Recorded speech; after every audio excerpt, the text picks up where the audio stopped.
en día se espera que la mujer trabaje como si no tuviera hijos y al mismo tiempo que cría a sus hijos como si no tuviera trabajo.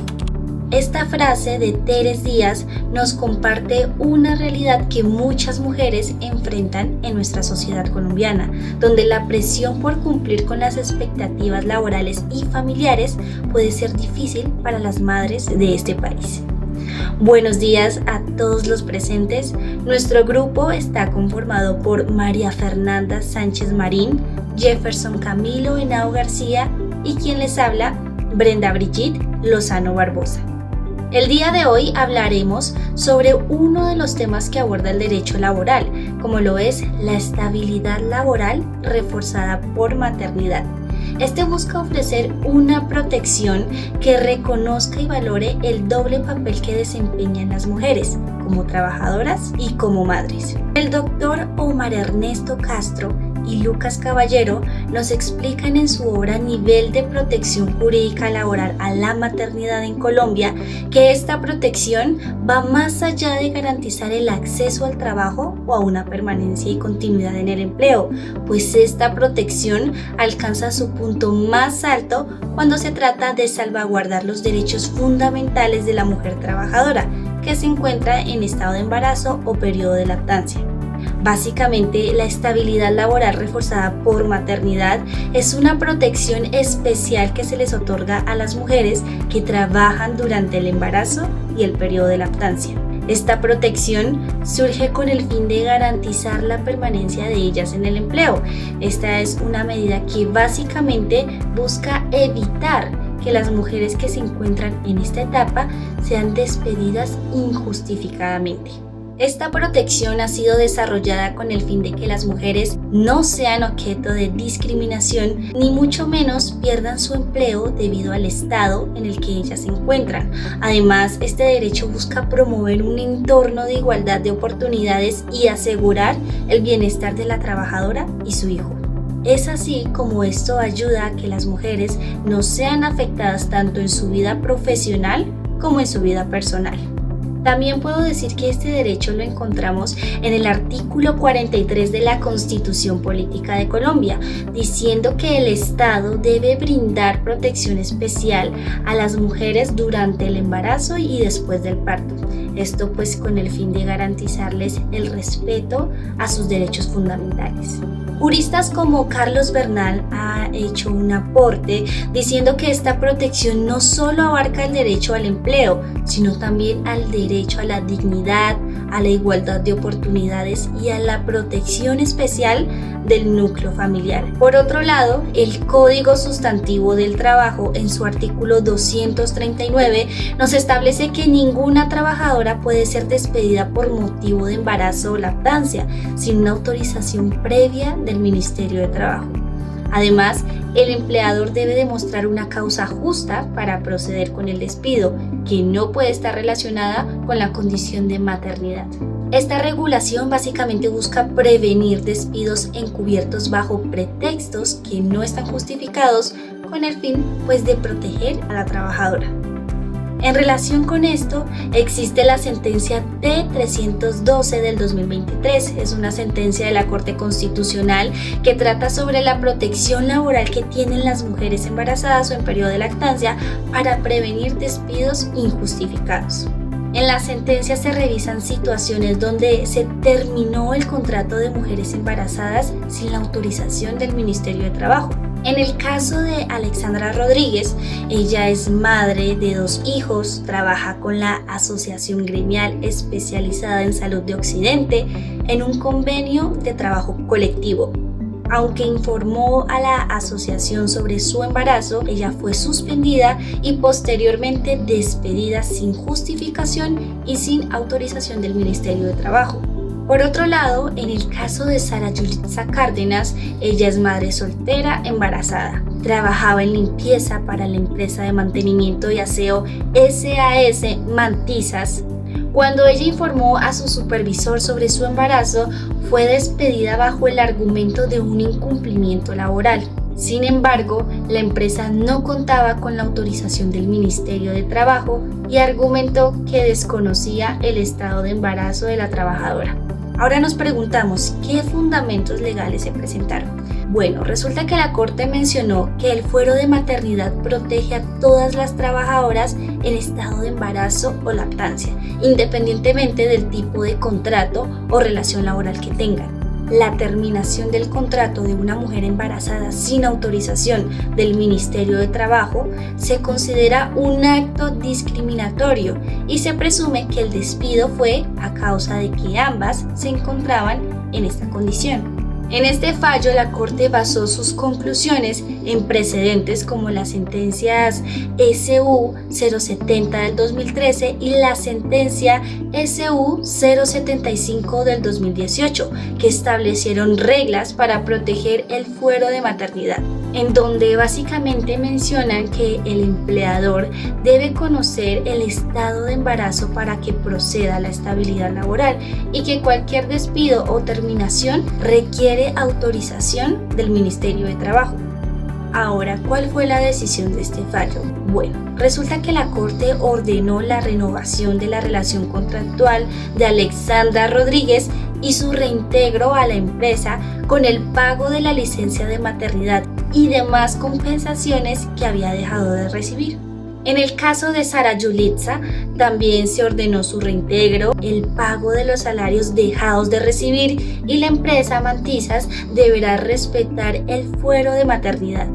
Y ahora, ¿por qué es importante esta sentencia? Resulta que esta sentencia refuerza la estabilidad laboral para mujeres embarazadas y lactantes, independientemente de la relación laboral que ellas tengan. Además, este fallo es como una referencia para evitar prácticas de discriminación laboral basadas en la condición de embarazo.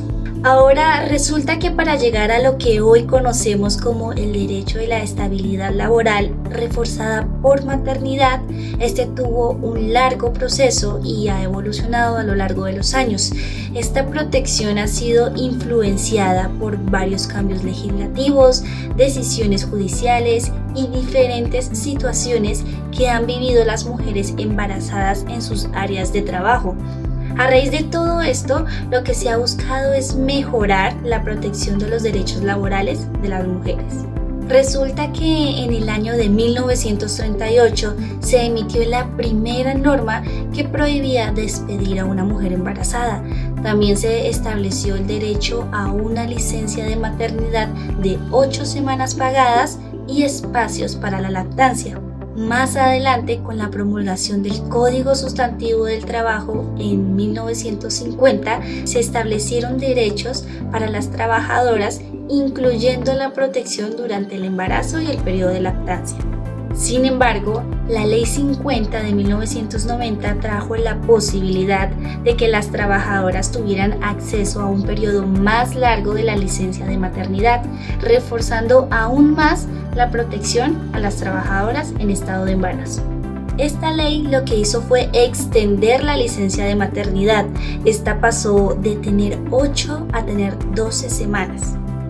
Más adelante, en la Constitución de 1991, en su artículo 43, viene y establece una protección especial para las mujeres durante el embarazo y después del parto, asegurando que no sean discriminadas. También menciona que el Estado proporcionará un subsidio alimentario si la mujer está desempleada o en situación de desamparo. Con el tiempo, la Corte Constitucional emitió varias sentencias que refuerzan aún más esta protección. Un ejemplo de esto es la sentencia SU 075 del 2018, en donde la Corte modifica la interpretación del fuero de maternidad diciendo que la estabilidad laboral reforzada por maternidad solo se aplica cuando el empleador tiene conocimiento del estado de embarazo de la trabajadora. Si el empleador desconoce de este estado, no se activa la protección. Más adelante vemos que la Ley María 755 del 2002 estableció la licencia de paternidad, en donde le dio 8 días remunerados al padre trabajador para que acompañe a su hijo en los primeros días de vida. Sin embargo, esta ley fue modificada más adelante por la Ley 2114 del 2021, en donde esta amplió la licencia, que pasó de 8 días hábiles a tener 2 semanas. Con esto le doy paso a mi compañera María Fernanda Sánchez. Ahora damos inicio al Código Sustantivo del Trabajo en su capítulo quinto, Protección a la maternidad y protección de menores. Iniciamos con el artículo 235A, en el que nos da a conocer que la maternidad gozará de la protección especial del Estado. El artículo 236, licencia en la época del parto e incentivos para la adecuada atención y cuidado del recién nacido, en su numeral primero nos da a conocer que toda trabajadora en estado de embarazo tiene derecho a una licencia de 18 semanas en la época de parto, que será remunerada con el salario que devengue al momento de iniciar su licencia. El segundo numeral nos da a conocer que si se tratare de un salario que no sea fijo, en el caso del trabajo a destajo o por tarea, se deberá tener en cuenta el salario promedio devengado por la trabajadora en el último año de servicio o en todo el tiempo si fuere menor. Tercero, para los efectos de la licencia de que trata este artículo, la trabajadora debe presentar al empleador un certificado médico que deberá constar de el estado de embarazo de la trabajadora, la indicación del día probable del parto y la indicación del día desde el cual se debe empezar la licencia, teniendo en cuenta que por lo menos ha de iniciarse 2 semanas antes del parto. Es importante conocer que los beneficios incluidos en este artículo y en el artículo 239 no excluyen a los trabajadores del sector público. Continuando ahora con el numeral cuarto, todas las provisiones y garantías establecidas en la presente ley para la madre biológica se hacen extensivas en los mismos términos y en cuanto fuere procedente a la madre adoptante o al padre que quede a cargo del recién nacido sin apoyo de la madre, ya sea por enfermedad, abandono o muerte, asimilando la fecha del parto a la de la entrega oficial del menor que sea adoptado o del que adquiere custodia justo después del nacimiento. En este sentido, la licencia materna se extiende al padre en caso de fallecimiento, abandono o enfermedad de la madre. El empleador del padre del niño le concederá una licencia de duración equivalente al tiempo que falta para expirar el periodo de la licencia posterior al parto concedida a la madre. En el numeral quinto, la licencia de maternidad aplica para madres de niños prematuros y se debe tener en cuenta la diferencia entre la fecha gestacional y el nacimiento a término, las cuales serán sumadas a las 18 semanas que se establecen en la presente ley. En los casos en que haya parto múltiple o madres de un hijo con discapacidad, la licencia se ampliará en 2 semanas más. El numeral sexto nos da a conocer que la trabajadora que haga uso de la licencia en la época del parto tomará las 18 semanas de licencia a las que tiene derecho de la siguiente manera. Así como lo pueden ver en pantalla, en primer lugar tenemos licencia de maternidad preparto, que esta será de 1 semana con anterioridad a la fecha probable del parto y debe estar debidamente acreditada. Si por alguna razón médica la futura madre requiere de 1 semana adicional previa al parto, podrá gozar de las 2 semanas con 16 posparto. Si en caso diferente por razón médica no puede tomar la semana previa al parto, podrá disfrutar de las 18 semanas en el posparto inmediato. Ahora tenemos licencia de maternidad posparto. Esta licencia tendrá una duración normal de 17 semanas que son contadas desde la fecha del parto, o de 16 o 18 semanas por decisión médica, de acuerdo con lo previsto en el literal anterior. Y antes de continuar con el artículo 237, le doy paso a mi compañero Camilo, que les hablará del artículo 236, numeral 1, que es la evolución de la licencia de maternidad. Ahora vamos a hablar de un tema muy importante y esa evolución que ha tenido la licencia de maternidad en las diferentes legislaciones de nuestro país. Por eso encontramos que en el año 1951, bajo el decreto ley 3743 de 1950, la licencia de maternidad era de 8 semanas. En el año 1990, bajo la ley 50 de 1990, pasaron a 12 semanas. En el año 2011, bajo la ley 1468 de 2011, estas semanas pasaron a 14. Y finalmente en el año 2017, bajo la ley 1822 de 2017, pasó a 18 semanas. Cabe informar que esta tabla fue compartida por la compañera María Alejandra Giraldo bajo su ponencia Protección Laboral de la Maternidad en Colombia, Avances y Desafíos.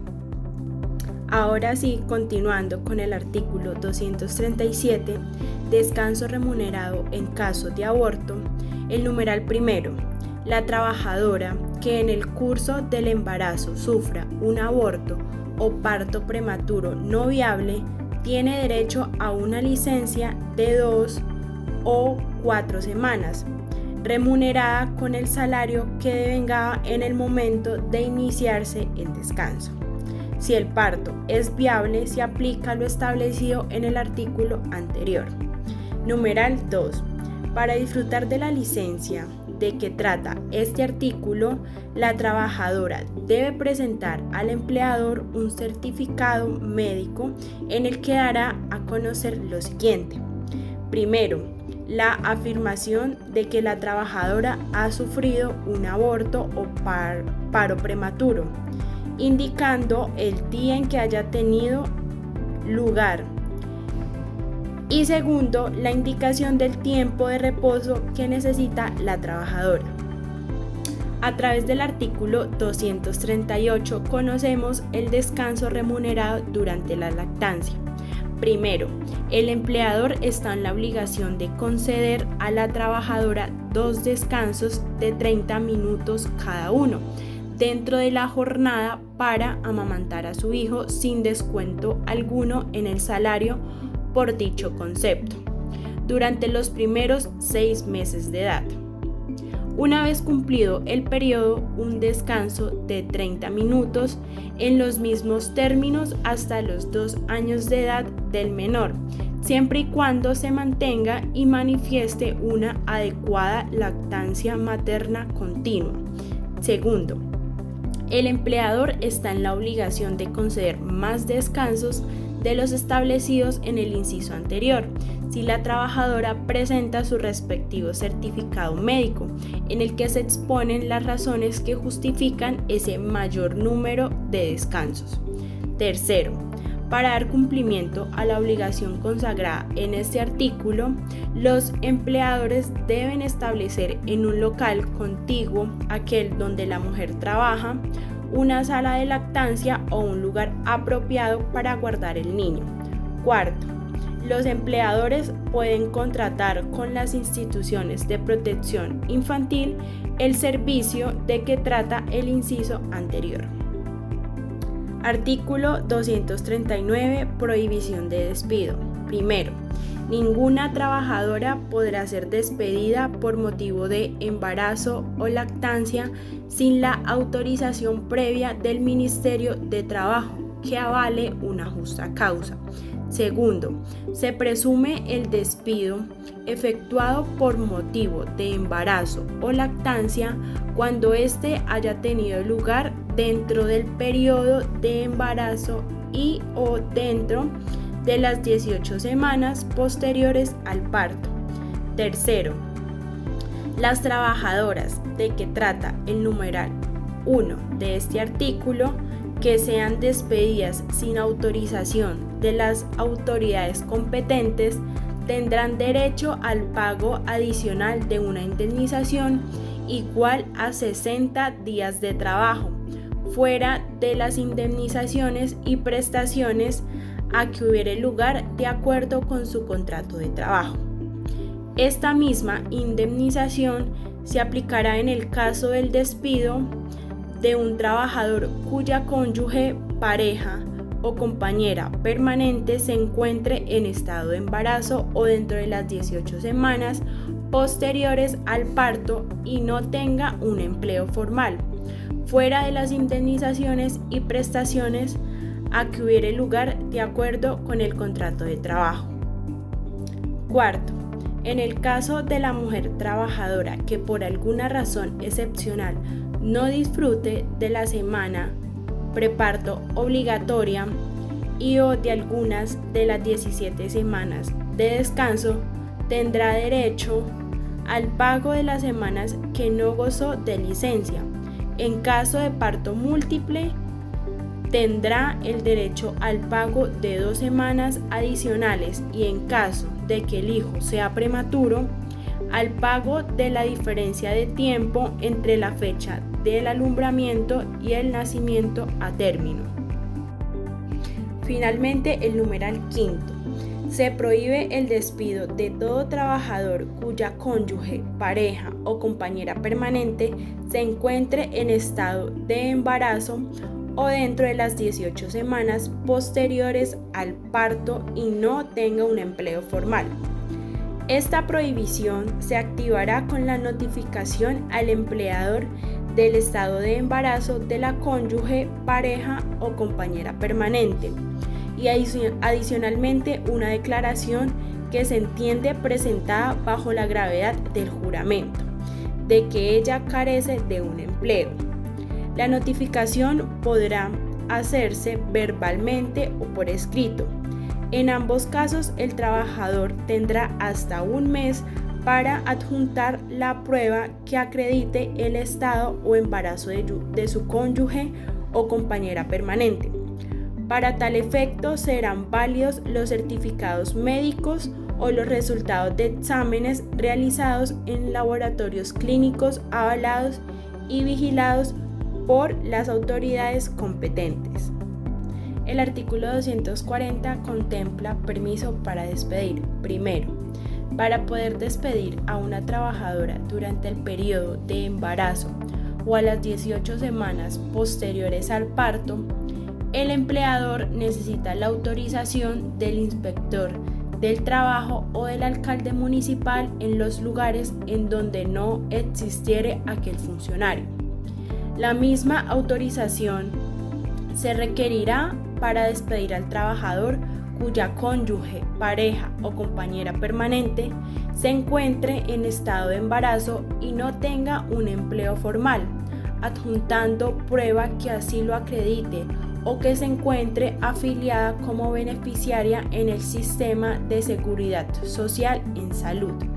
Segundo, el permiso de que trata este artículo solo puede concederse con el fundamento en alguna de las causas que tiene el empleador para dar por terminado el contrato de trabajo y que se enumeran en los artículos 62 y 63. Antes de resolver, el funcionario debe oír a la trabajadora y practicar todas las pruebas conducentes solicitadas por las partes. Tercero, cuando sea un alcalde municipal quien conozca de la solicitud de permiso, su providencia tiene carácter provisional y debe ser revisada por el inspector del trabajo residente en el lugar más cercano.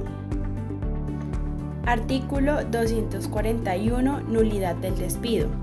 Primero, el empleador está obligado a conservar el puesto a la trabajadora que esté disfrutando de los descansos remunerados de que trata este capítulo o de licencia por enfermedad motivada por el embarazo o parto.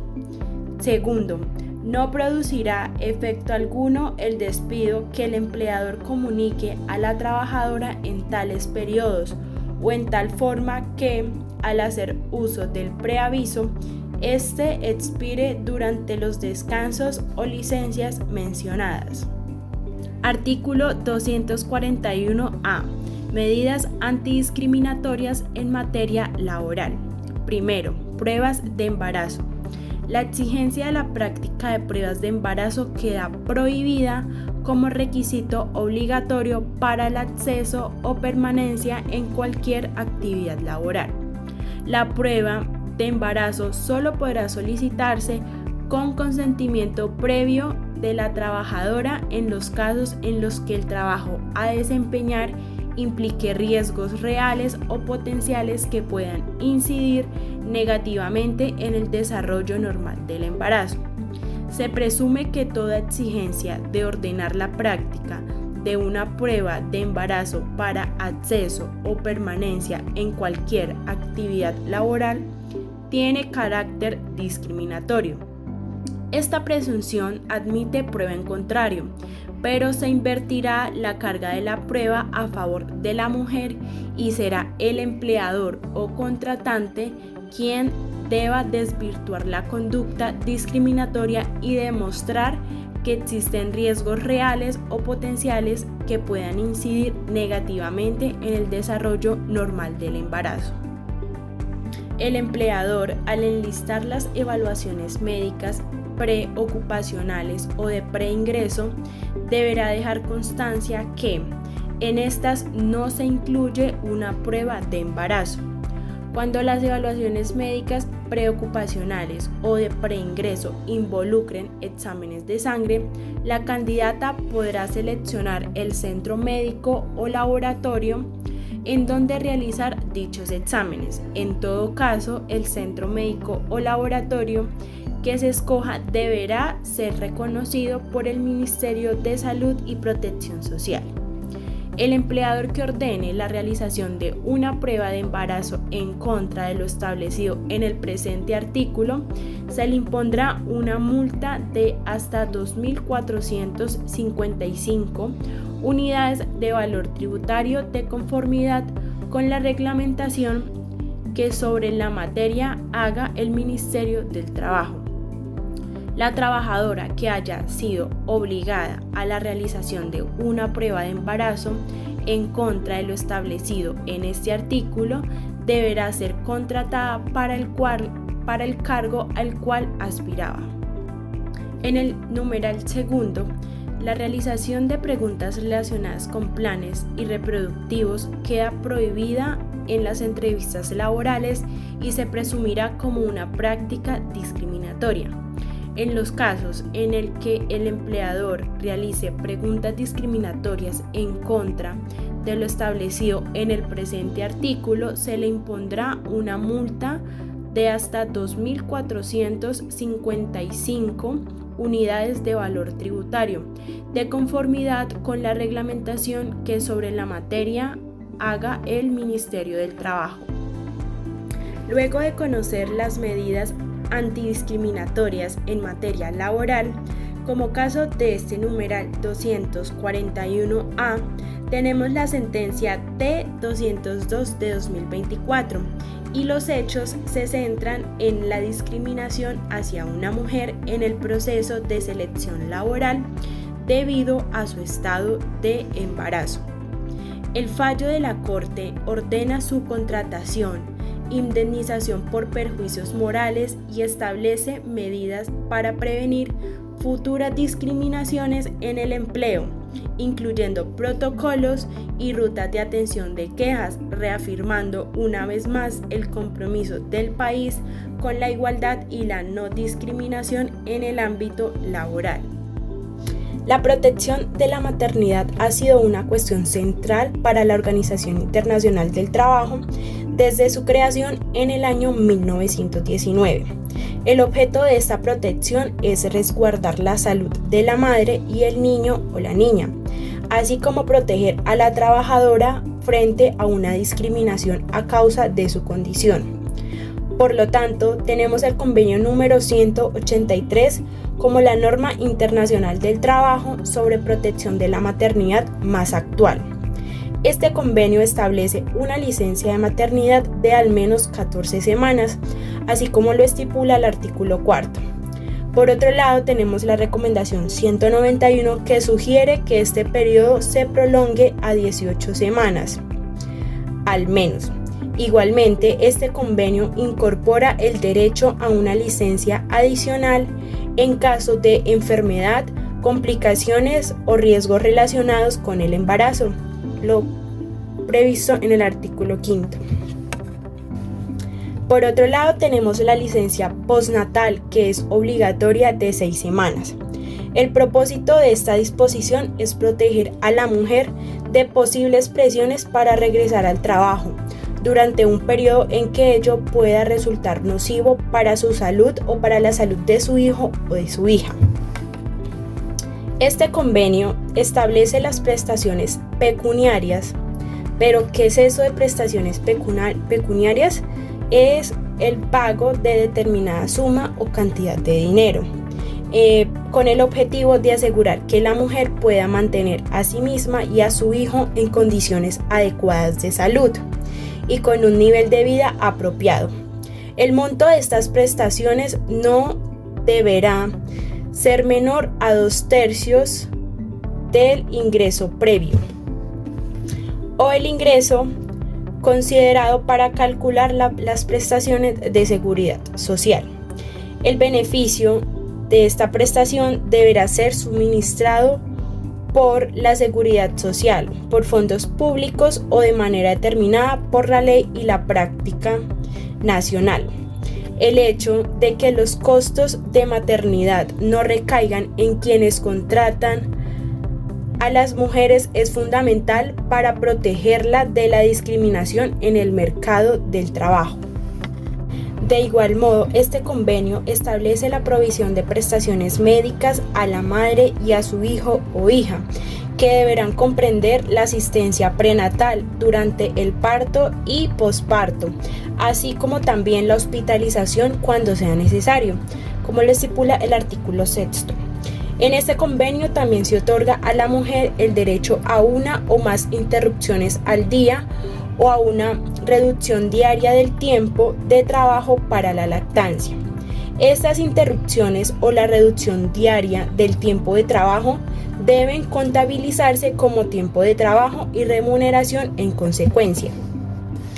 Ahora, respecto a la protección de la salud, el convenio dispone que los estados deben adoptar medidas para garantizar que no se obligue a las mujeres embarazadas o a las madres lactantes a realizar un trabajo que haya sido considerado como perjudicial para su salud o para la de su bebé. El derecho a ausentarse del trabajo para la protección de la salud prenatal es crucial para detectar y prevenir complicaciones durante el embarazo. Siendo así, es importante mencionar la garantía de que las madres embarazadas y en periodo de lactancia no pierdan sus empleos por causa del embarazo y que al término de la licencia puedan retomar al mismo puesto de trabajo o a uno equivalente con la misma remuneración. Es fundamental para asegurar la protección de la maternidad. Por lo tanto, el convenio 183 garantiza la continuidad en el empleo, prohibiendo el despido durante el embarazo, la licencia de maternidad y un periodo determinado después del reintegro al trabajo. Ya para finalizar, el embarazo y la licencia de maternidad no deberían tampoco tener efectos negativos en los derechos laborales de las trabajadoras, en particular aquellos vinculados a la antigüedad, como las vacaciones anuales pagadas o al tiempo de servicio como la prestación por jubilación. Por lo tanto, el convenio 183 de la Organización Internacional del Trabajo establece que los países miembros deben adoptar medidas apropiadas para garantizar que la maternidad no constituya una causa de discriminación. Por el contrario, debe incluir medidas que promuevan el acceso al mercado laboral. Por otro lado, existe un derecho muy importante para las mujeres que trabajan y se encuentran en este estado de embarazo, y es la licencia de maternidad. En Colombia esto es un derecho muy importante porque le permite a las trabajadoras tomar 18 semanas de descanso remunerado antes y después del parto. Este derecho asegura su empleo y su bienestar. La Ley 1822 del 2017 amplió esta licencia y mejoró los beneficios para las madres. Esta ley básicamente reconoce la importancia del tiempo de recuperación y el vínculo que debe tener la madre con el recién nacido. Continuando ahora con los requisitos y procedimientos, nos surge una pregunta: ¿cómo acceder a la licencia de maternidad y qué hacer si no la reconocen o pagan? Para tener derecho a la licencia de maternidad, la trabajadora dependiente vinculada mediante contrato laboral debe presentar al jefe o empleador un certificado médico en el cual debe constar de: primero, el estado de embarazo o los documentos que prueben la adopción. Segundo, la indicación del día probable del parto. Cuando se trate de madre o padre adoptante, la fecha del parto se entiende como la fecha de entrega oficial del niño que se adopta. Tercero, la indicación del día desde el cual debe empezar la licencia, teniendo en cuenta que por lo menos debe iniciarse 1 o 2 semanas antes del parto. Cuarto, para que la EPS le pueda pagar la licencia, la madre trabajadora debe presentar lo siguiente: solicitud pidiendo el reconocimiento y pago de la licencia y el certificado de nacido vivo o registro civil de nacimiento del hijo. Quinto, en el caso de reconocimiento del tiempo de licencia antes del parto, copia de historia clínica o certificado médico sobre el estado de embarazo y la fecha probable del parto. Sexto, el pago de la licencia se hará conforme al sueldo que venía devengando al momento de empezar la licencia. En el segundo caso tenemos la mujer trabajadora independiente, es decir, aquellas mujeres que no tengan vinculación laboral y que coticen al sistema de salud. Un ejemplo, el contrato de prestación de servicios. Estas mujeres deberán informar y presentar a su EPS para la solicitud de licencia de maternidad los mismos documentos y certificaciones que demuestren el embarazo. Finalmente, existen casos en los que hay conflicto con el disfrute, reconocimiento o pago de la licencia de maternidad de la trabajadora dependiente por parte del empleador. Se podrá acudir primero al inspector de trabajo antes de presentar demanda laboral, con el objetivo de recibir asesoría, presentar una queja por el incumplimiento de las obligaciones o, en ciertos casos, intentar una conciliación sobre los derechos que el trabajador puede negociar, como el caso de las indemnizaciones. Por otro lado, en el caso de los empleados públicos, la ley establece que la demanda deberá presentarse a través de abogado. Los trabajadores privados u oficiales solo requerirán abogado cuando el valor de sus reclamaciones superen los 20 salarios mínimos. Finalmente tenemos a la EPS, la cual cotiza a la trabajadora, ya sea dependiente o independiente. Se podrá intentar un arreglo directo con la entidad prestadora de salud. Caso contrario, podrá presentarse una queja o denuncia ante la Superintendencia de Salud.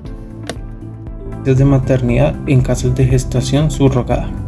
Ahora trataremos un tema que nos pareció muy interesante, y es que cuando estamos realizando la búsqueda de información nos topamos con un tema que ha sido de gran controversia en nuestro país, y es el tema de la gestación subrogada.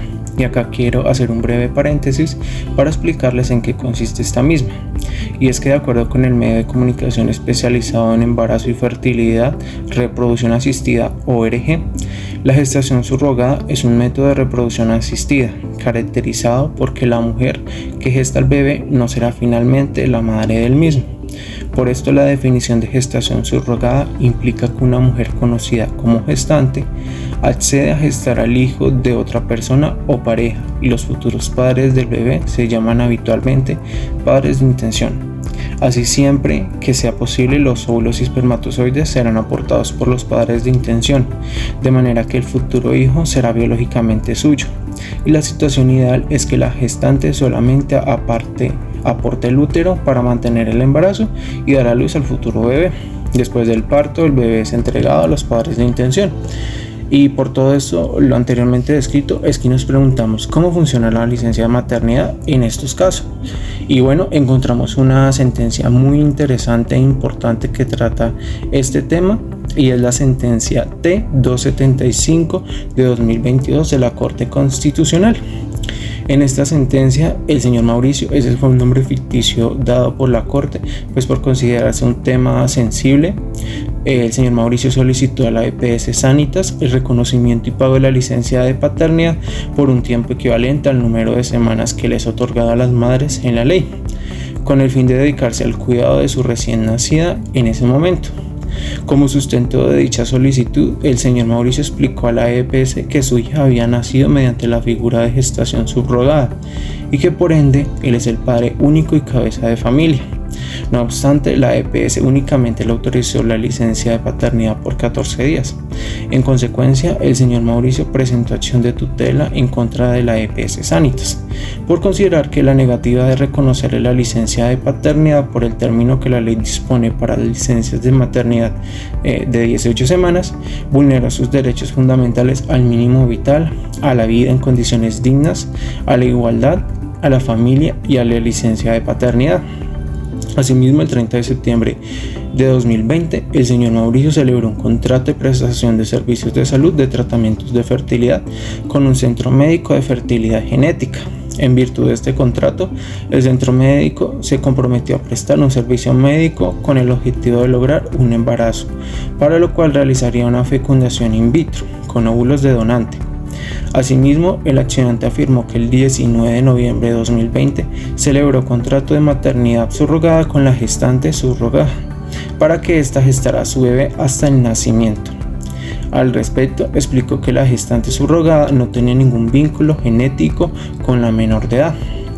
En ejecución de los mencionados contratos, el 16 de diciembre de 2020, el Centro de Fertilidad contratado realizó un tratamiento de fecundación in vitro y el 22 de febrero de 2021 transfirió el embrión a la gestante subrogada Lorena. Asimismo, el 3 de noviembre de 2021, la señora Lorena dio a luz por parto vaginal a Amalia, que fue registrada ese mismo día con el señor Mauricio como único padre, de acuerdo con la información suministrada por la EPS Sanitas, a la cual está afiliada por la señora Lorena. Posteriormente, el 18 de noviembre de 2021, el señor Mauricio, en ejercicio de su derecho de petición, solicitó a la EPS Sanitas, a la cual él está afiliado en el régimen contributivo, el trámite y reconocimiento de licencia de paternidad por un tiempo equivalente al número de semanas que les es otorgado a las madres bajo la ley, bajo la condición de ser un padre único y también ser cabeza de familia, condición que declaró tener bajo juramento. Así también, el 10 de diciembre de 2021, el señor Mauricio, en nombre propio y en el de su hija menor de edad, Amalia, interpuso acción de tutela en contra de la EPS Sanitas. Fundamentó su solicitud en que la entidad demandada vulneró sus derechos fundamentales al mínimo vital, a la vida en condiciones dignas, a la igualdad, a la familia y la licencia de paternidad, al no hacerle extensiva la licencia de maternidad a pesar de ser padre único de su hija Amalia. El actor también afirmó que debido a que la EPS solo le reconoció 14 días de licencia de paternidad, tuvo que cumplir con sus obligaciones laborales, en desmedro de la calidad de vida de su hija recién nacida y que se le privó de las 18 semanas que le habrían permitido compartir con su bebé y protegerla en esa primera etapa del desarrollo. La Corte consideró que la ausencia de regulación sobre la maternidad subrogada repercutió en la imposibilidad de Sanitas para definir cómo debería actuar en el asunto concreto. A su vez, la falta de reconocimiento de la extensión de la licencia de maternidad, ocasionada por la omisión legislativa absoluta respecto de la maternidad subrogada, afectó el interés superior de la niñez que encontramos en el artículo 44 de la Constitución Política y también vulneró los derechos fundamentales de los accionantes a la igualdad en el artículo 13 de la Constitución Política, al mínimo vital y a la protección integral de la familia que lo encontramos en el artículo 42 de la Constitución Política. Asimismo, el derecho a la extensión de la licencia de maternidad en favor del accionante. La Corte consideró que en el presente caso, en virtud del principio de igualdad, es posible extender los beneficios de la licencia de maternidad al accionante, quien se encuentra en una situación asimilable a la que está contemplada en la ley para los padres adoptivos o biológicos, que han debido asumir el cuidado de sus hijos en soledad, bien sea porque no tienen cónyuge o compañera permanente o porque no cuentan con el apoyo de la madre a causa de la muerte, enfermedad o abandono. En consecuencia, la Corte concluyó que el accionante se encuentra en una situación no prevista por el legislador dentro de los supuestos en los cuales es precedente y necesario extender los beneficios de la licencia de maternidad al padre, que implica la imposibilidad de la EPS para acceder a la solicitud de exención de dicha prestación. Sin embargo, en virtud del principio de igualdad y teniendo en cuenta la omisión legislativa existente en relación a la maternidad subrogada, es imperioso concluir que en el caso del accionante y su hija deben recibir el mismo trato que la ley previó para todos los padres trabajadores que deben asumir en soledad el cuidado de su hija o hijo, aunque sea por una causa diferente. Así las cosas, la Corte, teniendo en cuenta que, como se explicó, en virtud del principio de igualdad y de interés superior de la niñez, en el presente caso resulta imperioso extender la licencia de maternidad en favor del accionante. También ampara los derechos al mínimo vital y a la vida en condiciones de igualdad, habida cuenta de la estrecha relación que existe entre estos derechos y la licencia de paternidad. La decisión de la Corte se basó en ordenar a la EPS Sanitas que ejecute las acciones que sean necesarias para que al señor Mauricio se le reconozca la extensión de la licencia de maternidad. En este sentido, se deberá corregir la licencia de paternidad que fue reconocida del señor Mauricio, sin que esto implique que en su favor confluyan el reconocimiento de las licencias de maternidad y paternidad. Para eso último, la EPS podrá descontar el tiempo y el dinero reconocidos al accionante en calidad de la licencia de paternidad. Asimismo, también se ordenó a la ADRES el reembolso correspondiente al tiempo de la licencia de paternidad. Y también se exhortó al Congreso de la República para que legisle sobre la maternidad subrogada en Colombia. En síntesis, esta sentencia aborda la necesidad de extender la licencia de maternidad a los padres biológicos en situaciones de maternidad subrogada, reconociendo también el derecho de estos a disfrutar del mismo periodo de licencia que se le otorga a las madres biológicas. Un tema muy importante dentro de la estabilidad laboral reforzada y que no debemos dejar de pasar es el nuevo periodo de lactancia que estableció la Ley 2306 de 2023 y que tiene como finalidad la protección y apoyo a la maternidad a la primera infancia, reconociendo el derecho de las mujeres a amamantar a sus hijos en el espacio público, sin ningún tipo de discriminación ni restricción. Entre los cambios realizados por la norma se destaca el aumento del periodo en el cual la mujer goza de estabilidad laboral reforzada por concepto de lactancia. Asimismo, recordar que el artículo 239 del Código Sustantivo del Trabajo establece la prohibición de despido para las trabajadoras por motivo de la lactancia, sin la autorización previa del Ministerio de Trabajo que avale una justa causa.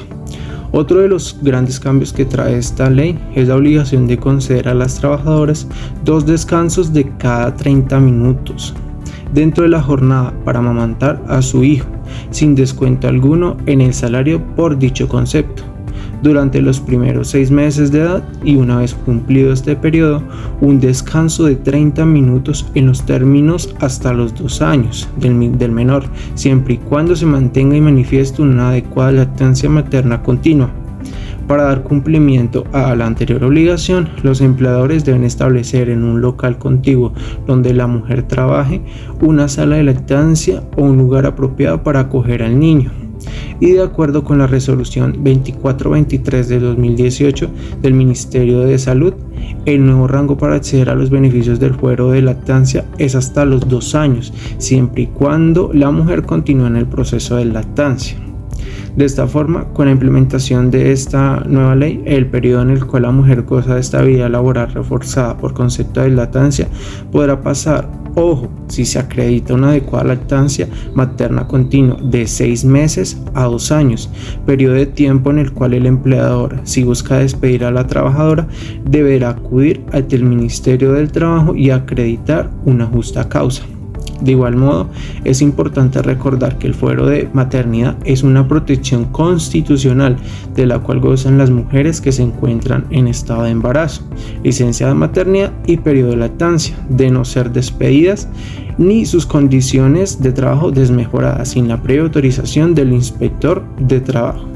Bueno, ahora queremos a través de una sentencia reforzar los conceptos anteriormente descritos. A través de un caso de la vida real, entender a mayor profundidad este tema de la estabilidad laboral reforzada por maternidad y cómo la jurisprudencia lo ha manejado. Y en este caso queremos referirnos a la sentencia que abordaremos y es la sentencia de la Corte Constitucional T-186 de 2023. Esta es una acción de tutela interpuesta por Lady Vanessa Pedrosa Torres contra la empresa American Crown Group, Safety for Life y Nueva EPS. Menciona la señora Lady que el 9 de marzo de 2022 se vinculó a la empresa American Crown Group como recepcionista, que el 10 de marzo siguientes en las instalaciones de la oficina American Crown Group se reunió con una representante de la empresa Safety for Life con el fin presunto de hacer la respectiva afiliación a la EPS y ARL por parte de la compañía, para lo cual entregó la documentación solicitada, que el 15 de marzo del mismo año, según la accionante, le informó a su superior, la señora Catherine Velázquez, que se encontraba en estado de embarazo, a lo cual aquella afirmó que podía seguir trabajando y que el lunes siguiente hablaría con la gerente de la compañía para comentarle el caso. El 19 de marzo de 2022, la accionante tuvo que someterse a una cirugía de apendicitis con ocasión de la cual le dieron 15 días de incapacidad. Esta situación le fue comentada a la administrativa Catherine Velázquez por medio de WhatsApp y también telefónicamente se le comunicó de la situación.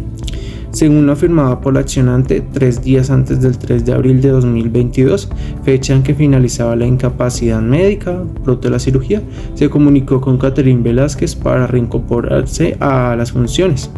Y esta, a través de mensajes de la aplicación WhatsApp, le informó que se iba a hacer una reorganización al interior de la empresa y que como consecuencia de ello no continuaría trabajando allí y se finalizaría la relación contractual. Asimismo, le deseó buena suerte con su embarazo y le envió un formato de cuenta de cobro para que la compañía le pagara lo que le debía. Por eso la señora Lady Vanessa Pedrosa aseguró que desde el 9 de marzo de 2022 estuvo vinculada a la empresa American Crown Group a través de un contrato de trabajo verbal a término indefinido y que fue despedida injustamente en razón a su estado de embarazo, sin mediar la debida autorización expedida por el Ministerio de Trabajo. Además, sostuvo que después de su retiro, la nueva EPS la obligó a continuar con los pagos, pues ella se encontraba afiliada como independiente para poder seguir recibiendo el control prenatal y demás servicios de salud. En el término de la contestación, la empresa explicó que el vínculo legal con la accionada se dio mediante un contrato de prestación de servicios, por lo que no existió un vínculo laboral entre las partes. Para demostrar este hecho, se anunció una cuenta de cobro a nombre de Lady Vanessa Pedrosa. También se informó que no sabían que la accionante estaba en estado de embarazo, toda vez que dicha situación no fue comunicada o notificada al jefe de talento humano o al jefe inmediato de la contratista, y que el contrato de prestación de servicios finalizó porque la empresa cambió su manera de captar clientes y por esta razón la función que ejercía la accionante pues desapareció. El problema jurídico de la sentencia es: la empresa American Crown Group vulneró los derechos fundamentales al trabajo y a la estabilidad laboral reforzada de la ciudadana Lady Vanessa Pedrosa al no mantener vigente un vínculo contractual con la accionante, pese a que a la fecha de terminación del contrato ésta se encontraba en estado de embarazo. Bueno, para la Corte, la estabilidad laboral reforzada de la mujer trabajadora que se encuentra en estado de gestación y lactancia es una manifestación del principio constitucional de especial protección y asistencia de las mujeres en el ámbito laboral, y a la vez es un derecho fundamental. Como tal, protege la permanencia o continuidad del vínculo laboral de estas trabajadoras e impide que la relación laboral culmine por motivos discriminatorios. En particular, prohíbe el despido o la terminación o la no renovación del contrato de trabajo por causa o con ocasión del embarazo o la lactancia. La Corte ha señalado que el mecanismo de protección del derecho fundamental a la estabilidad laboral reforzada es el fuero de maternidad, el cual está compuesto principalmente por 3 garantías. La primera es la prohibición general de despido por motivos de embarazo y lactancia. La segunda, la prohibición específica de despido durante la licencia de maternidad, preparto y posparto. Y la tercera, la presunción de despido discriminatorio. Estas garantías, desarrolladas en los artículos 239, 240 y 241 del Código Sustantivo del Trabajo, integran el contenido constitucionalmente protegido del derecho fundamental de estabilidad laboral reforzada de la mujer gestante y lactante. En el análisis de procedencia de la acción de tutela, la Sala concluyó que no se cumplía el requisito de legitimación en la causa por pasiva en contra de la nueva EPS y la empresa Safety for Life, por no ser las llamadas a proteger los derechos fundamentales alegados por la ciudadana. Por ende, continuó con el análisis con respecto a la empresa American Crown Group y al respecto se constató que la tutela cumplía con los requisitos de procedibilidad. Partiendo de lo anterior, en el caso concreto se concluyó que no se puede considerar que el vínculo que existió entre las partes fuera de carácter laboral. Sin embargo, que la accionante estaba en embarazo al terminarse el vínculo contractual y se logró acreditar que la accionada conocía el estado de embarazo al momento de terminarse el contrato. Por esta razón, con fundamento en los precedentes jurisprudenciales, se ordenó a la empresa el pago de los honorarios dejados de percibir desde la fecha de no renovación del contrato, es decir, el 31 de marzo de 2022 hasta la terminación del periodo de lactancia, el pago por concepto de la indemnización por despido discriminatorio y el pago de la licencia de maternidad. Como consecuencia de lo anterior, se ordenó la decisión de segunda instancia se declaró improcedente y en su lugar se ampararon los derechos al trabajo y a la estabilidad laboral reforzada de la señora Lady Vanessa Pedraza. Ahora les voy a hablar de un tema muy importante que encontramos en la ley 2114 de 2021, que es la licencia de paternidad. Esta licencia de paternidad es una prestación social que está estipulada en el Código Sustantivo del Trabajo, en el cual se dicta que el padre que acaba de tener un hijo tendrá derecho a un periodo de descanso con remuneración que está a cargo de la EPS a la que los individuos se encuentren afiliados. Según está dictado en el artículo 236 del Código Sustantivo de Trabajo, esta licencia tiene una duración de 2 semanas y se tiene que usar en los 30 días siguientes del nacimiento del niño o la niña, o de su entrega oficial en caso de que sea adoptado. Para solicitar este permiso al empleador, los trabajadores tendrán que presentar el registro civil de nacimiento del hijo o la hija máximo 30 días después de su nacimiento o adopción. Esta ley también aumenta la duración de la licencia. Pasa de 8 días hábiles, como estaban establecidos en la ley 1822 de 2017, a 2 semanas calendario posteriores a la fecha del parto. Y también esta licencia será ampliada progresivamente en 1 semana por cada punto porcentual que se reduzca la tasa de desempleo estructural hasta llegar a un máximo de 5 semanas de licencia. Licencia parental compartida. Es aquella que permite a la pareja que de manera voluntaria y de común acuerdo distribuyan entre sí las últimas 6 semanas de las 18 que corresponden a la licencia de maternidad. En este caso, primero, el padre conserva su licencia de paternidad que le corresponde a partir de la fecha de parto. Segundo, esta licencia, en el caso de la madre, es independiente del permiso de lactancia. Si la madre cede sus últimas semanas de licencia al padre y retorna al trabajo, el empleador está en la obligación de concederle dentro de la jornada laboral 2 descansos de 30 minutos cada uno para amamantar a su hijo. Dentro de las condiciones encontramos que la madre deberá tomar como mínimo las primeras 12 semanas después del parto, las cuales serán intransferibles, salvo que el médico tratante haya determinado que deba tomar 1 o 2 semanas de licencia previas a la fecha probable del parto. Las restantes 6 semanas podrán ser distribuidas entre la pareja de común acuerdo. La segunda condición es no se podrá fragmentar intercalar ni tomar de manera simultánea los periodos de licencia a menos que sea por enfermedad posparto de la madre debidamente certificada por el médico. Por su parte, el pago de la licencia parental compartida será remunerada con base en el salario de quien disfrute de la licencia compartida en el periodo correspondiente. Dentro de los requisitos encontramos que debe existir mutuo acuerdo entre los padres de la distribución de las semanas de licencia. La madre está en absoluto derecho de decidir si quiere compartir o no sus semanas finales. De acuerdo a lo anterior, la pareja deberá presentar a sus empleadores un documento firmado explicando la distribución de semanas acordadas y la fecha en la que se iniciará la licencia de cada uno. Además, deberán adjuntar un certificado médico que indique la fecha probable de parto o constancia de nacimiento según el caso, y un aval del médico tratante donde autorice el acuerdo alcanzado. Esto con el objetivo de garantizar la salud de la madre y del recién nacido.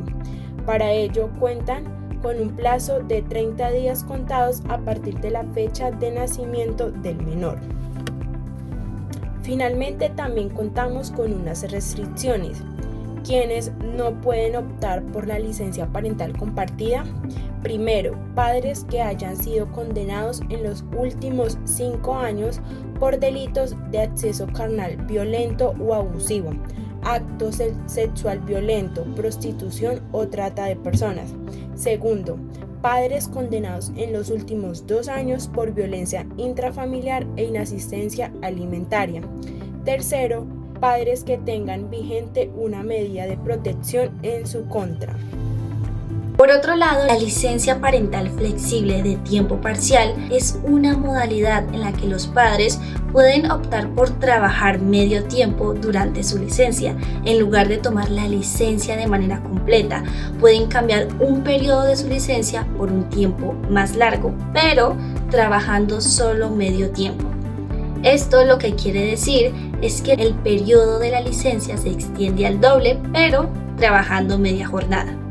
Por ejemplo, si un padre decide utilizar esta modalidad en la segunda semana de su licencia de paternidad, trabajaría medio tiempo en lugar de tomar la semana completa y su licencia se alargaría una semana más. También resulta importante hablar acerca del fuero laboral por paternidad, que es un derecho reconocido al cónyuge, compañero permanente o pareja de la mujer gestante, al no ser desvinculado de su trabajo, conservando los derechos en similares condiciones a los que tiene la mujer que en estado de embarazo, quien goza de fuero materno. Uno de los beneficiarios de esta estabilidad laboral reforzada son aquellos trabajadores con fuero de paternidad y protección que fue modificada mediante la Ley 2141/2021 y que la definió como una prohibición para despedir a todo trabajador cuya cónyuge o pareja o compañera permanente se encuentra en estado de embarazo o dentro de las 18 semanas posteriores al parto. Además, cabe señalar que la norma dispone que para la procedencia de la protección se debe verificarse al momento de dar por terminado el contrato de trabajo que la madre gestante no tenga una relación laboral formal.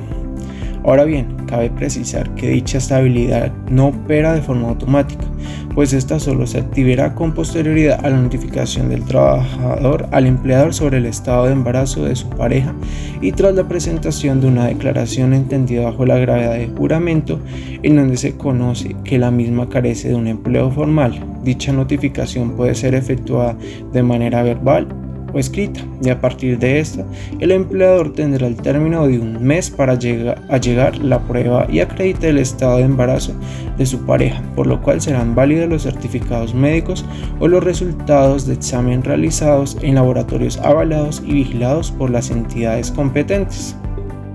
Y es por esto y resulta importante que a continuación mi compañera María Fernanda les explicará la evolución que ha tenido el fuero de paternidad a través de las diferentes leyes y jurisprudencia. Ahora vamos a conocer la evolución del fuero de paternidad desde la Ley María hasta la sentencia T-259 de 2024. Iniciamos con la Ley María 755 de 2002. que introduce la licencia de paternidad remunerada por 4 días. Seguidamente, la Ley 1468 de 2011 amplía la licencia de paternidad a 8 días hábiles. Por su parte, la Ley 1822 de 2017 extiende la licencia de maternidad, pero mantuvo la licencia de paternidad de 8 días. Por su parte, la Ley 2114 del 2021 amplió la licencia de paternidad a 2 semanas. Por otro lado, la Ley 2141 de 2021 estableció el fuero de paternidad, prohibiendo el despido del trabajador durante el embarazo de su pareja y hasta por los 6 meses posteriores al parto. Ya hemos llegado a la sentencia T-259 de 2024 y corresponde a una acción de tutela que es promovida por Jonathan Camilo Castillo Rincón, quien, encontrándose vinculado a la empresa Aruri desde el 16 de febrero del 2022 y en ejercicio de su licencia de paternidad tras el nacimiento de su hijo, el 31 de mayo de 2023 fue despedido el 13 de junio de 2023.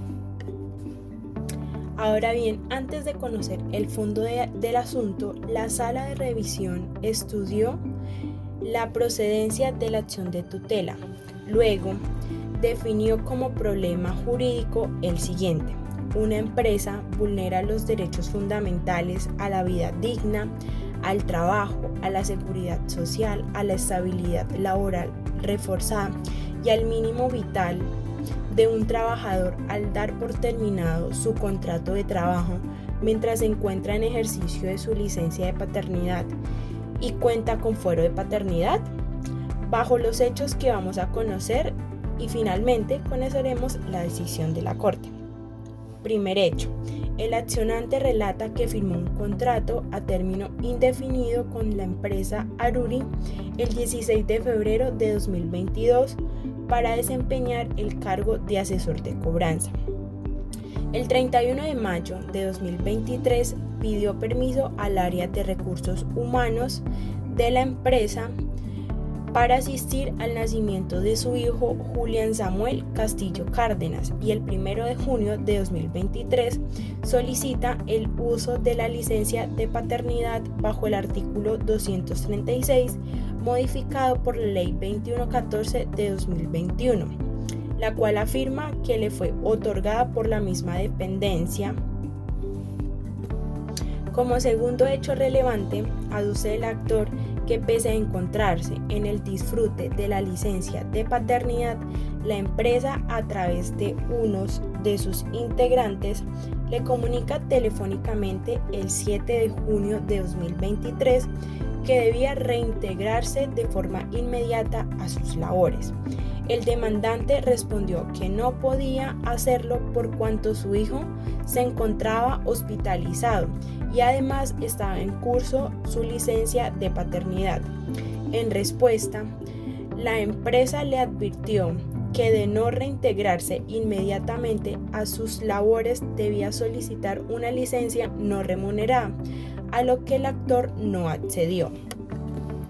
Como tercer punto de hecho relevante, se informa que el accionante, el 13 de junio de 2023, fecha en la que todavía se encontraba en los días de su licencia de paternidad, recibió un correo electrónico en el que se le informaba la terminación unilateral del contrato por parte de la empresa a partir del 5 de junio del 2023, por ser su último día laborado. Lo anterior con fundamento en que, primero, no se presentó a trabajar el día 13 de febrero de 2023 sin justificación alguna, y segundo, el 9 de marzo del mismo año se presentó a su jornada laboral 10 minutos tarde. Como cuarto hecho relevante, aclara que, frente a los anteriores incumplimientos laborales, la empresa no hizo en su momento ninguna sesión de descargos y que además no tenía un proceso disciplinario activo que motivara la terminación de su contrato.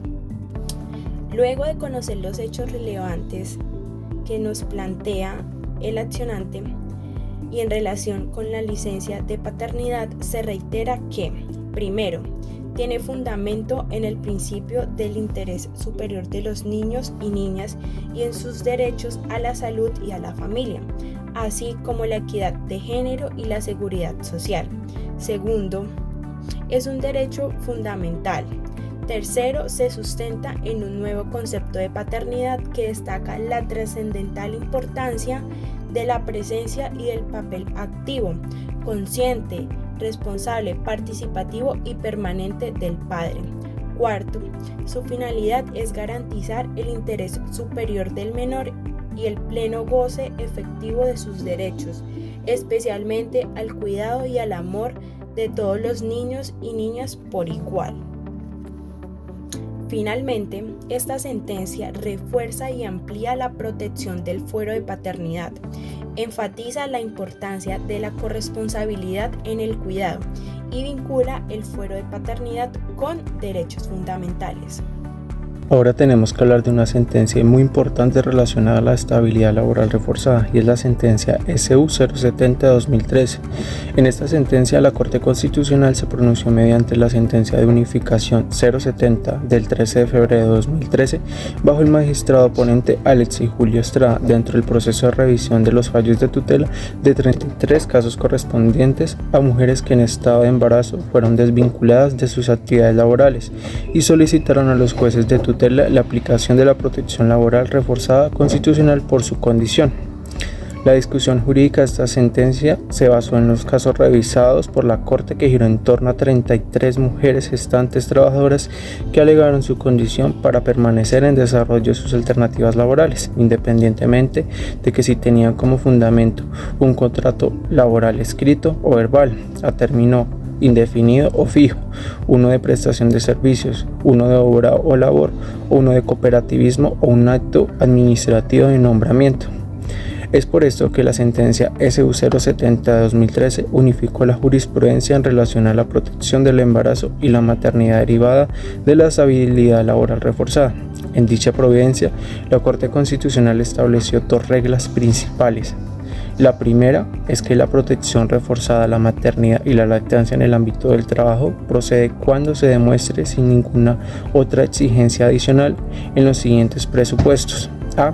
La existencia de una prestación de relación laboral o de una prestación, y B. Que la mujer se encuentre en estado de embarazo o dentro de los 3 meses siguientes al parto, en vigencia de dicha relación laboral o de la prestación. Y la segunda regla, que no obstante el alcance de la protección se debe determinar a partir de dos factores: A.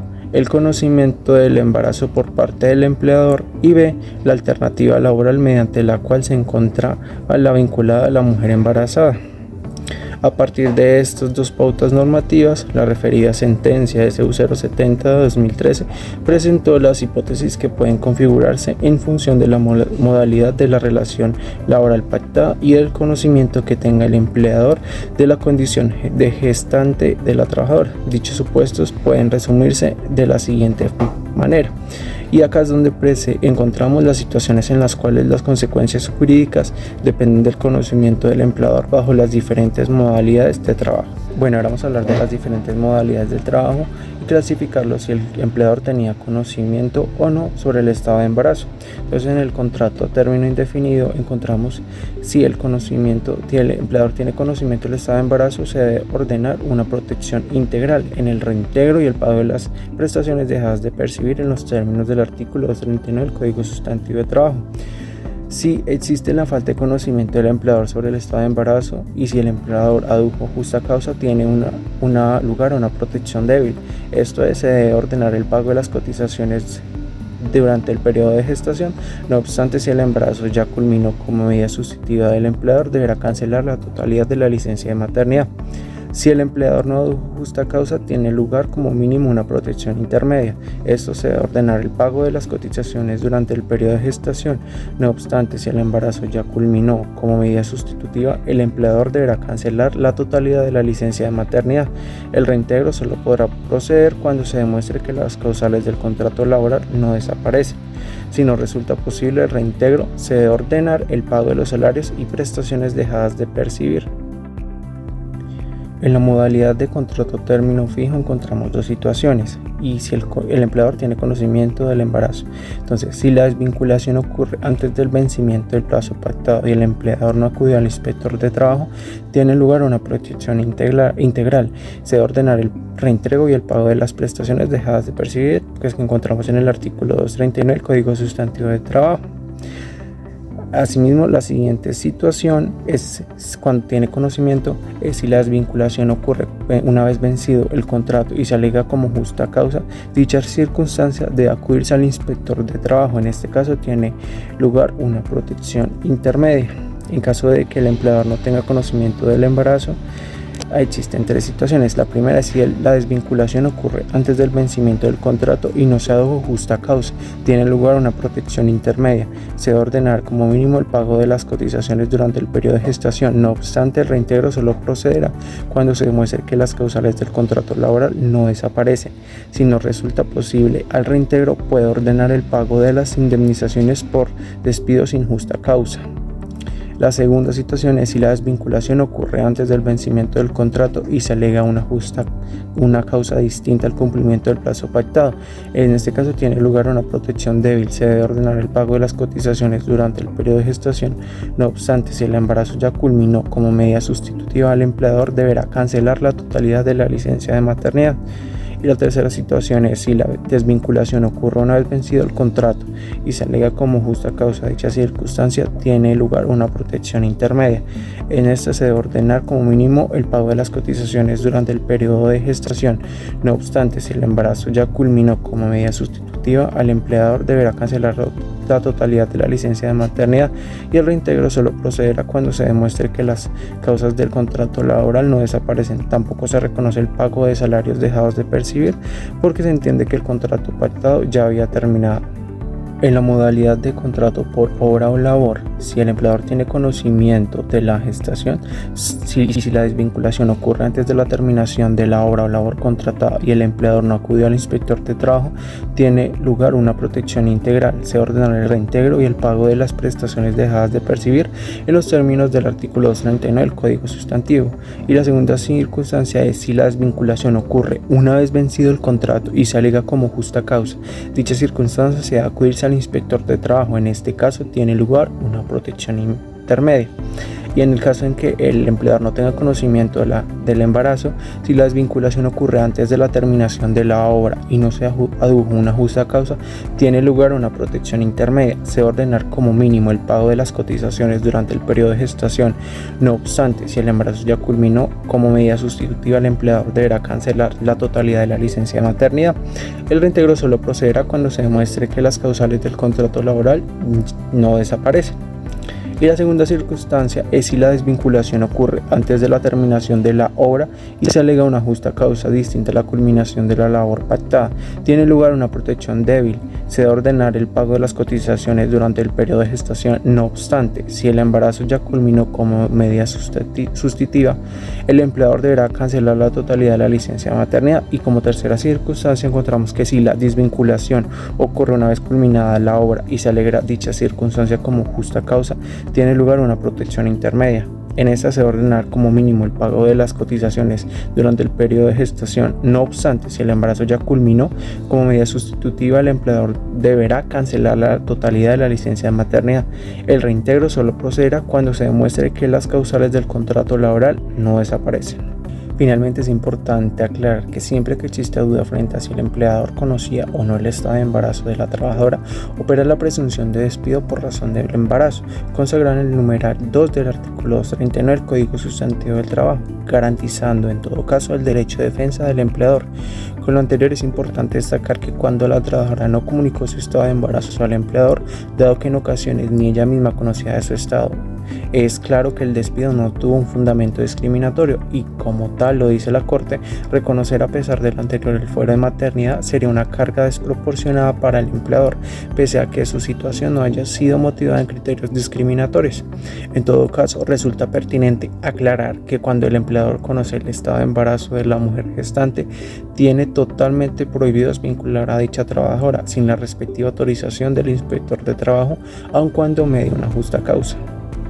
Otra sentencia muy importante para la estabilidad laboral reforzada y que no debemos dejar de pasar es la sentencia de la Corte Constitucional SU 075-2018, que en concordancia con la SU 070 de 2013 y como se dijo anteriormente, el alcance del fuero de estabilidad laboral reforzada depende del conocimiento del estado de embarazo por parte del empleador y de la modalidad contractual de la relación laboral.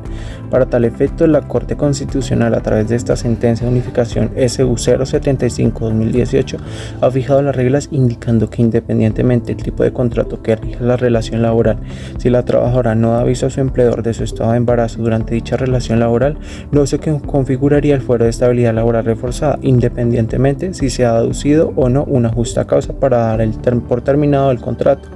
Así las cosas, la Corte Constitucional en sentencia SU 075-2018 estipuló en algunos apartes lo siguiente: se configura el derecho de la estabilidad laboral reforzada siempre que se demuestre el estado de embarazo de la trabajadora desvinculada durante la vigencia del contrato laboral, pero el grado de protección judicial derivada del fuero de maternidad y lactancia dependerá de si el empleador conoció el estado de gestación de la trabajadora y de la modalidad del contrato laboral en el cual se hallaba vinculada, pues se trata de proteger el derecho a la igualdad de la mujer gestante y garantizar la no discriminación por esa causa. De este modo puede existir distintos tipos de medidas entre las cuales se encuentran el reintegro de la trabajadora, el pago de los salarios y prestaciones dejadas de percibir, las indemnizaciones previstas en el Código Sustantivo del Trabajo, la obligación de reconocer las cotizaciones durante el periodo de gestación y hasta que la empleada tenga derecho a la licencia de maternidad, entre otras. Sobre el particular, cabe resaltar que la Corte Constitucional ha establecido que la protección a la estabilidad laboral reforzada de las mujeres se concreta, en principio, cuando el reintegro o la renovación del contrato de trabajo, según el caso. No obstante, también ha señalado que la salvaguarda de la alternativa laboral de las mujeres gestantes y lactantes también se protege desde la óptica de la garantía de los medios económicos necesarios para afrontar tanto el embarazo como la manutención del recién nacido. Por otro lado, el semillero de investigación, trabajo y progreso nos ha proporcionado información muy valiosa acerca de la estabilidad laboral reforzada por maternidad. Y es que de acuerdo con el tipo de vinculación laboral, entre ellos encontramos las cooperativas de trabajo asociado. Estas organizaciones son solidarias, es decir, que agrupan a varias personas para emprender una actividad sin ánimo de lucro a través del aporte de la capacidad laboral de sus integrantes.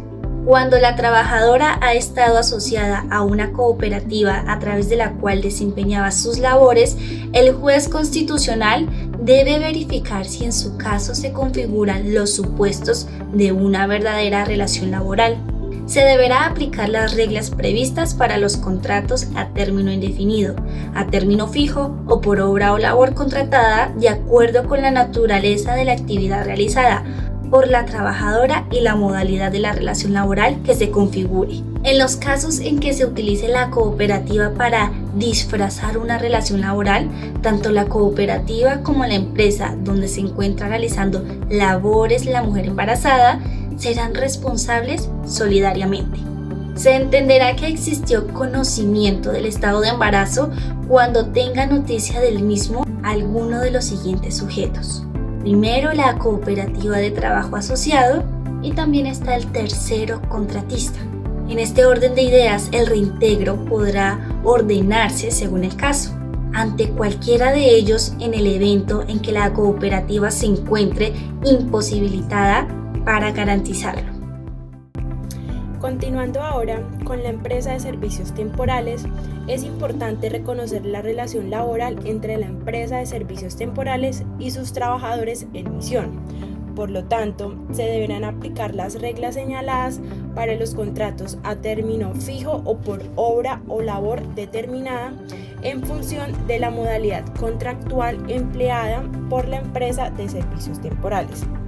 Ahora bien, es pertinente reconocer el estado de embarazo que se configura cuando se tiene noticia del mismo. Algunos de los siguientes sujetos. Primero, la empresa de servicios temporales y segundo, la empresa usuaria. De este modo, el reintegro puede ordenarse a cualquiera de ellos, en caso en que la empresa de servicios temporales se encuentre imposibilitada para garantizarlo. Bueno, siguiendo con el análisis de la sentencia SU 075-2018, encontramos bajo la modalidad del contrato de prestación de servicios que encubre una relación laboral, es decir, un contrato de realidad, el juez debe analizar las circunstancias que rodean en caso para determinar si bajo dicha figura contractual se encubre la existencia de una auténtica relación laboral. Asimismo, el juez constitucional se encuentra facultado para verificar la estructuración material de los elementos fundamentales de la relación laboral. Asimismo, encontramos que bajo la sentencia de unificación 070-2013, en el contrato de prestación de servicios, en el supuesto de que la trabajadora gestante o lactante haya estado vinculada mediante un contrato de prestación de servicios y logre demostrar la existencia de un contrato realidad, se deberá aplicar las reglas propuestas para los contratos a término fijo. Por otro lado, está la vinculación en provisionalidad en cargos de carrera administrativa. Cuando se trata de una trabajadora que ocupa en provisionalidad un cargo de carrera y el cargo sale a concurso o es suprimido, de conformidad con la sentencia SU 070 del 2013, se aplican las siguientes reglas.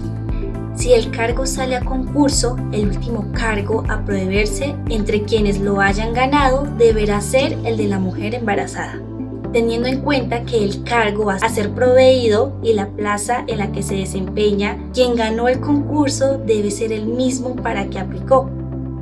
Cuando deba surtirse el cargo de la mujer embarazada o lactante por quien ganó el concurso de méritos, se deberá pagar a la mujer embarazada la protección consistente en el pago de prestaciones que garanticen la licencia de maternidad.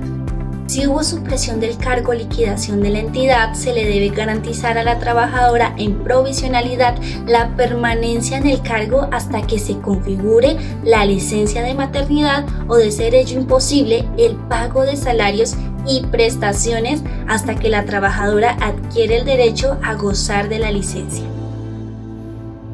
Cargos de carrera administrativa que son suprimidos debido a la liquidación de una entidad pública o por las necesidades del servicio. En los casos en los que se trate del cargo de una trabajadora de carrera administrativa que es suprimido por cuenta de la liquidación de una entidad pública o por necesidad del servicio, la sentencia SU 070 del 2013 establece las siguientes hipótesis. La primera hipótesis es si se crea con posterioridad una entidad destinada a desarrollar los mismos fines que la entidad liquidada, o se establece una planta de personal transitoria producto de la liquidación. Por lo tanto, habrá lugar al reintegro en un cargo igual o equivalente y al pago de los salarios y prestaciones dejadas de percibir. Como segunda hipótesis tenemos si no se crea una entidad con mismos fines o una planta de personal transitorio, o si el cargo se suprimió por necesidad del servicio, se deberá ordenar el pago de los salarios y prestaciones hasta que se configure el derecho a la licencia de maternidad. Ahora, bajo la modalidad de contrato de cargos de libre nombramiento y remoción, hay dos circunstancias. Encontramos si el empleador tuvo conocimiento antes de la declaración de subsistencia. En este caso, habrá lugar al reintegro del pago de los salarios y las prestaciones dejadas de percibir. Y la otra circunstancia, si el empleador no tuvo conocimiento de la gestación, se aplicará la misma protección consistente en el pago de cotizaciones requeridas para el reconocimiento de la licencia de maternidad. Ahora vamos a conocer la estabilidad laboral reforzada por maternidad de acuerdo al tipo de vinculación laboral a través de la sentencia SU 075 del 2018. Primero, contrato a término indefinido, en el que vamos a conocer dos casos. El primero es cuando el empleador conoce sobre el estado de gestación. Por lo tanto, se debe aplicar la protección al fuero de maternidad y lactancia, consistente en la ineficacia del despido y el consecuente reintegro, junto con el pago de las erogaciones dejadas de percibir. El segundo caso es cuando el empleador no conoce el estado de gestación. Primero, cuando se haya aducido justa causa. Únicamente se debe ordenar el reconocimiento de las cotizaciones durante el periodo de gestación y la eventual discusión sobre la configuración de la justa causa se debe dar a través del juez ordinario laboral. Segundo, cuando no se haya aducido justa causa, la protección debe consistir mínimo en el reconocimiento de las cotizaciones durante el periodo de gestación y el reintegro se haría únicamente procedente si se demuestra que las causas del contrato laboral no desaparecen, lo cual se puede hacer en sede de tutela. Continuamos ahora con el contrato a término fijo, cuando el empleador conoce el estado de gestación. Como primer caso tenemos la desvinculación antes del vencimiento del contrato sin la previa calificación de una justa causa por el inspector de trabajo. En este caso se deberá aplicar la protección del fuero de maternidad y lactancia, consistente en la ineficacia del despido y el consecuente reintegro, con el pago de erogaciones que se han dejado de percibir. El segundo caso es la desvinculación una vez vencido el contrato, alegando como una justa causa el vencimiento del plazo pactado. Para este caso, el empleador tendrá que acudir antes del vencimiento del plazo pactado ante el inspector del trabajo para que determine si subsisten las causas objetivas que dieron origen a la relación laboral. Continuamos ahora con el contrato a término fijo cuando el empleador no conoce el estado de gestación.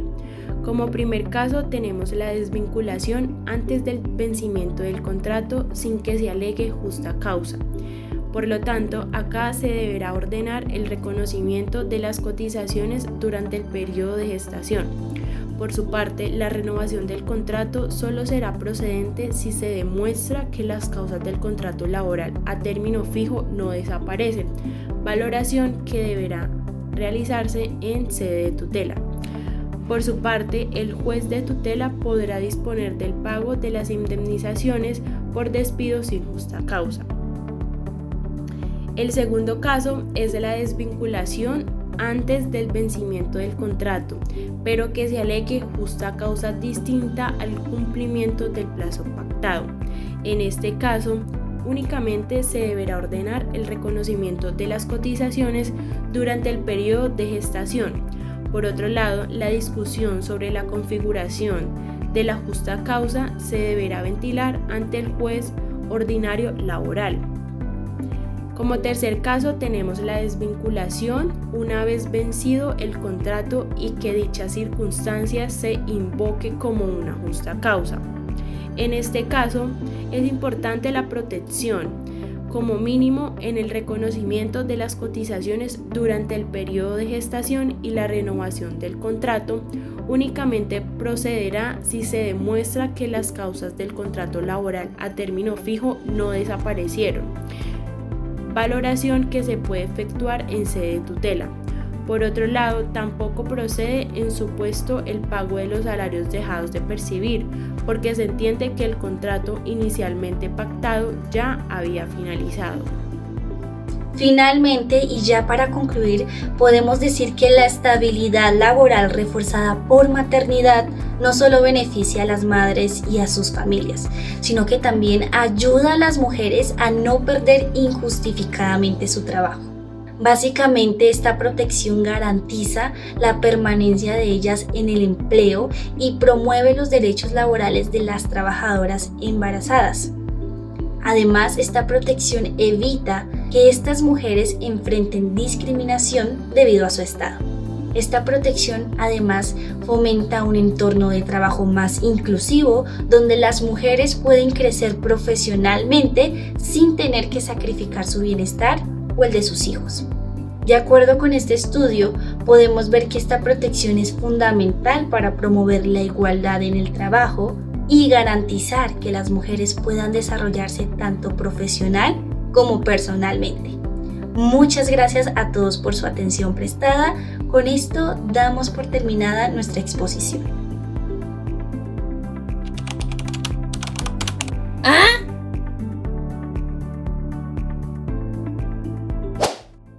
Chicos, esperen, me acaba de surgir una duda.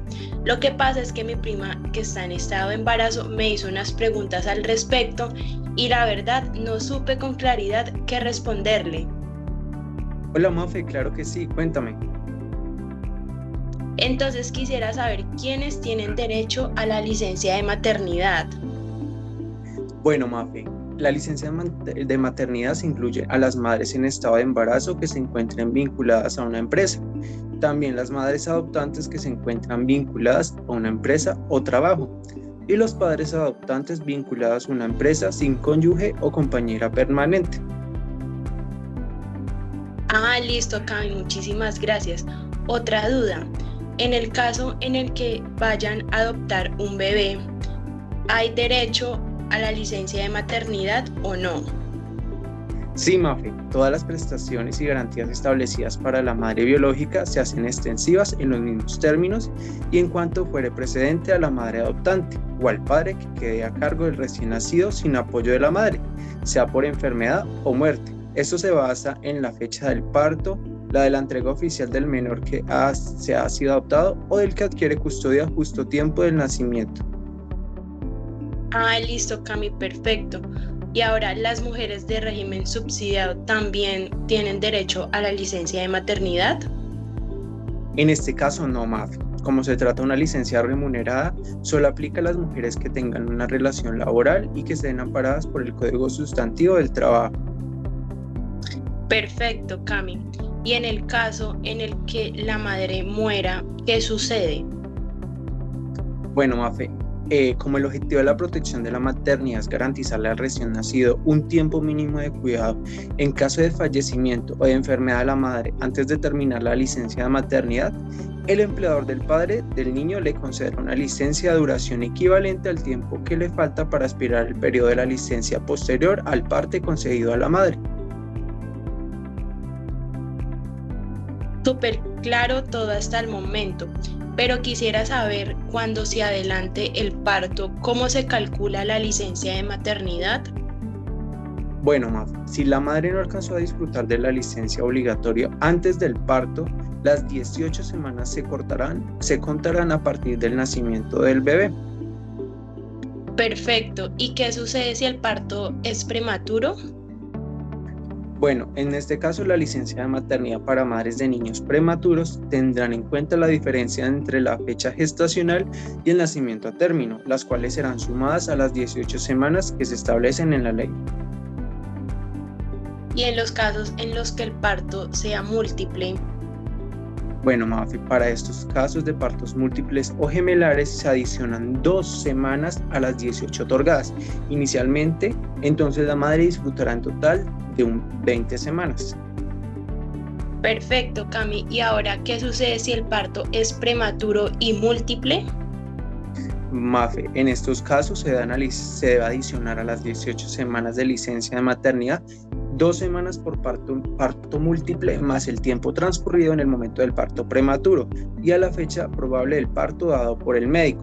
Por ejemplo, Mafe, si un parto que ocurre en la semana 33 le faltan 4 semanas para las 37, estas 4 semanas se suman a las 18 semanas de licencia de maternidad normal, más 2 semanas de licencia de maternidad en parto múltiple. Esto da 24 semanas de licencia de maternidad. Muchísimas gracias, Cami, por resolver mis inquietudes. Ahora, cuando mi prima me haga cualquier pregunta al respecto, sé con claridad qué le voy a responder. Vale, Mafe. Atención, muchachos y profesor. Es importante mencionar que esta información fue extraída de la página del Ministerio de Salud y Protección Social en la sección de preguntas frecuentes, así que esta información es verídica y confiable. Muchas gracias.